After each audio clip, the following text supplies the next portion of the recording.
नमस्कार जय जगन्नाथ। आसंतु जानिबा उड़ीसार 44 नंबर विधानसभा क्षेत्र भद्रक विधानसभा निर्वाचन मंडली संपर्क में। भद्रक विधानसभा निर्वाचन मंडली भद्रक लोकसभा निर्वाचन मंडली अधीन आसुची। भद्रक म्युनिसिपालिटी एरिया एवं भद्रक ब्लॉक को नहीं गठित भद्रक विधानसभा निर्वाचन मंडली। भद्रक विधानसभा निर्वाचन मंडल मोट भोटर 2,54,061। भद्रक विधानसभा निर्वाचन मंडल वर्तमान विधायक अछंती भारतीय जनता पार्टी सीतांशु शेखर महापात्र।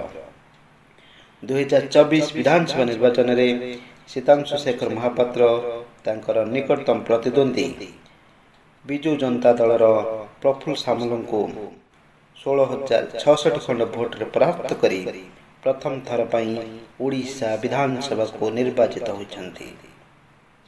भद्रक विधानसभा निर्वाचन मंडल 1951 मसीह गठित होता।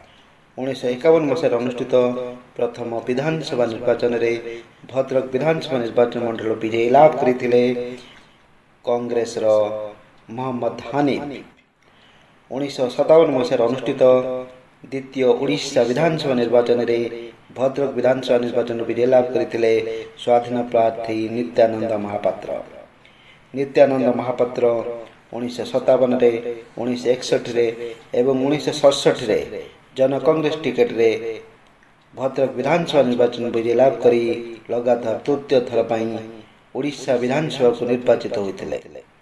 1961 अनुष्ठित भद्रक विधानसभा निर्वाचन मंडल विजय लाभ करते कांग्रेस हरे कृष्ण महताब।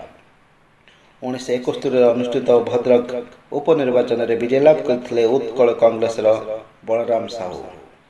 1974 मसीह अनुष्ठित होता ओडिशा विधानसभा निर्वाचन में भद्रक विधानसभा निर्वाचन विजय लाभ करते कांग्रेस जुगल किशोर पट्टनायक।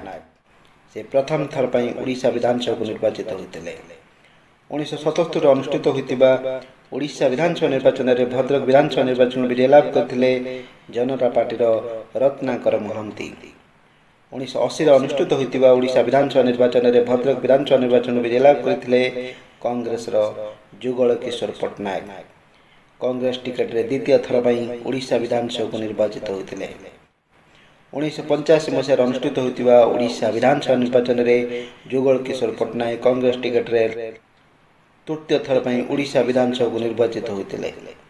1990 मसीह अनुष्ठित होता ओडिशा विधानसभा निर्वाचन में भद्रक विधानसभा निर्वाचन विजय लाभ करते जनता दलर प्रफुल्ल सामल।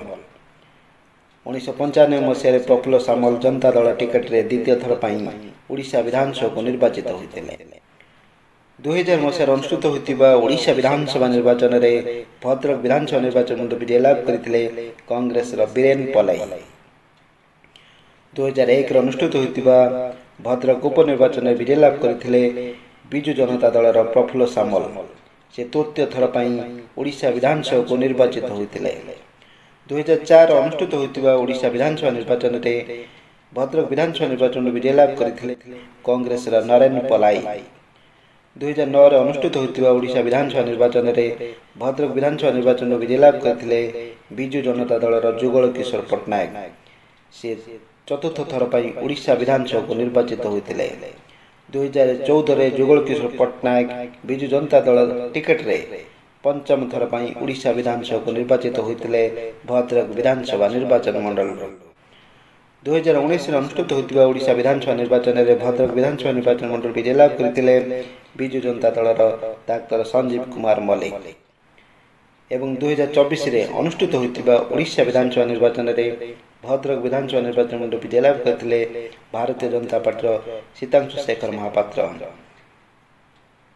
से विजु जनता दल प्रार्थी प्रफुल्ल सामल को 16,068 खंड भोट परास्त करी वर्तमान भद्रक विधानसभा निर्वाचन मंडल विधायक अछंती। नमस्कार जय जगन्नाथ।